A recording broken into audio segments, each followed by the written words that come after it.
Nous avons eu notre premier cas de Covid-19 seulement le 9 mars, mais nous avons ressenti l'impact de la pandémie beaucoup plus tôt. Les pays qui s'occupent de l'approvisionnement en vaccins avaient été beaucoup plus tôt touchés et également les frets aériens ont été beaucoup plus tôt touchés. Donc, les premiers effets étaient ressentis plutôt par l'arrivage des vaccins. Et n'ayant plus de fret internationaux ou en nombre réduit, nous n'avons pas pu recevoir les vaccins qui devaient venir en janvier, en février, en mars, alors qu'en ce temps, on n'avait pas encore eu notre premier cas de Covid. Et lorsque maintenant on a eu les cas, on devait non seulement essayer de répondre déjà à cette situation de manque de vaccins qui s'imposait à nous, mais également répondre aux autres complications qui se sont ajoutées dès les premiers cas de maladie, telles que la recrudescence des rumeurs anti-vaccination sur les réseaux sociaux, les médias. Il était apparu des rumeurs comme quoi toute vaccination cachait une vaccination contre la maladie Covid-19 et qu'en réalité, cela pouvait contaminer les gens.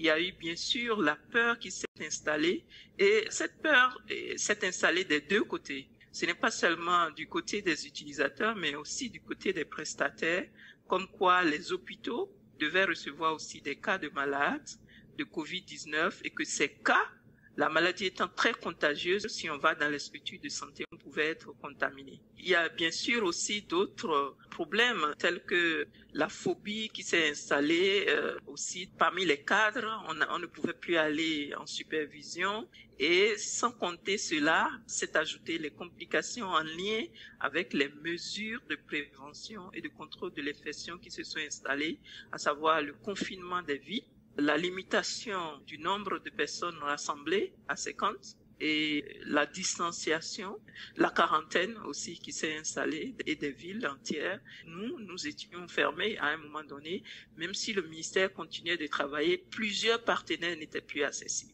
Maintenant, par rapport à la vaccination spécifiquement, il y a eu une discontinuité. Rapidement, on a constaté cela par les données qui nous parvenaient. Ce que ces données montraient qu'il y avait une diminution des couvertures, une diminution des performances par antigène. Et lorsqu'on fait l'analyse, on voit qu'on avait des milliers d'enfants qui étaient privés de vaccination au premier trimestre. Et cela a été surtout marqué par la chute de la couverture vaccinale en mars. Parce que le mois de mars a été le mois le plus dur en termes de rupture, de discontinuité des services, y compris les services de vaccination. Donc, lorsqu'on a fait cette lecture, tout de suite, on a réagi au niveau central.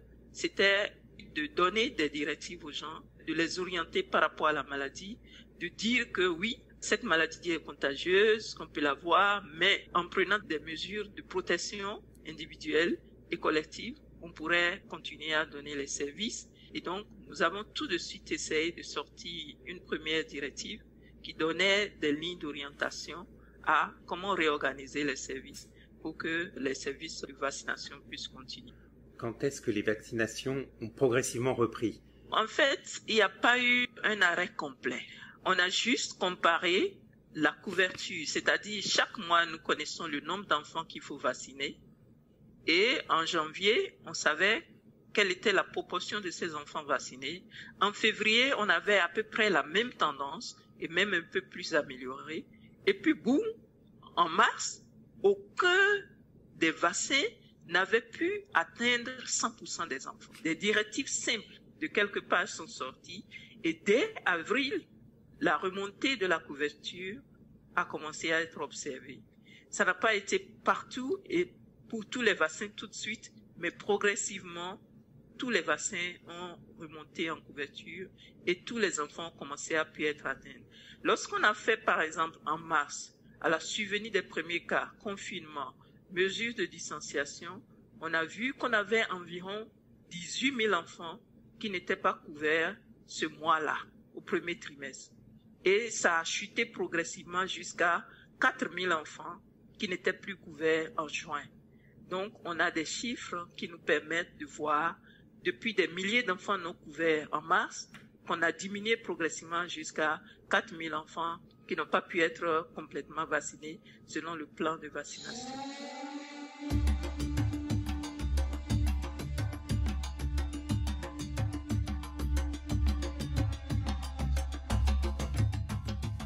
Docteur Marie Marco se souvient comment, en début d'année, la peur s'est installée, alors que des mesures de confinement, de quarantaine et de distanciation physique ont été mises en place par les autorités du Burkina Faso pour lutter contre la pandémie de Covid-19.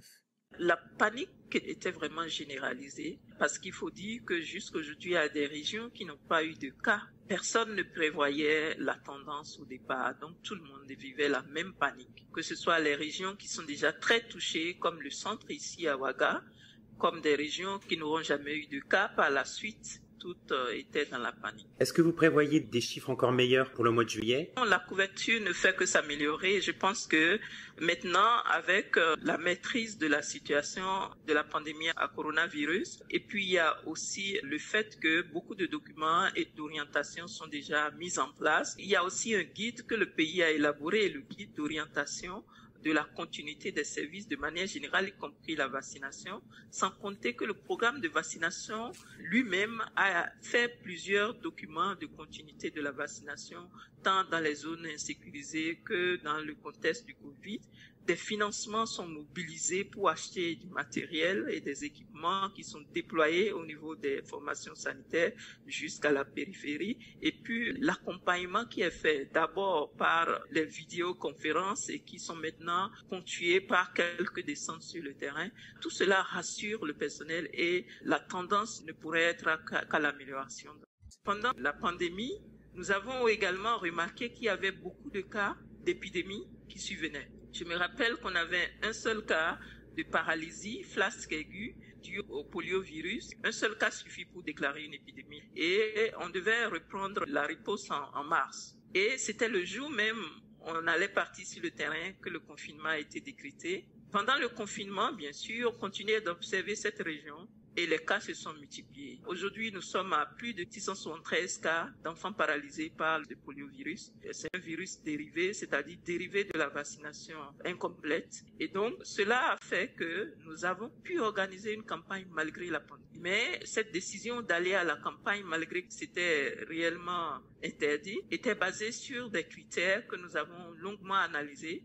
La région n'avait pas de cas de Covid jusque-là. Les enfants continuaient d'être paralysés. Nous avons assez de financement pour prendre en compte la prévention et le contrôle de l'infection à Covid entre nous et les enfants à vacciner et entre nous et les communautés. Et nous avons mis en place une communication assez suffisante pour informer les gens sur ce que nous faisons, pour leur dire que nous prenons en compte les mesures de Covid et que nous allons tout faire pour ressortir de cette région en vaccinant les enfants, en les protégeant, mais en assurant qu'il n'y aurait aucun cas de Covid. Jusqu'à là, ça fait 2e mois maintenant qu'on a fait cette campagne, porte à porte, malgré l'interdiction, et il n'y a pas eu jusque-là de cas de Covid dans cette région. Je pense que c'est l'un des espoirs que je voudrais vraiment souligner ici, et cela nous a beaucoup encouragés.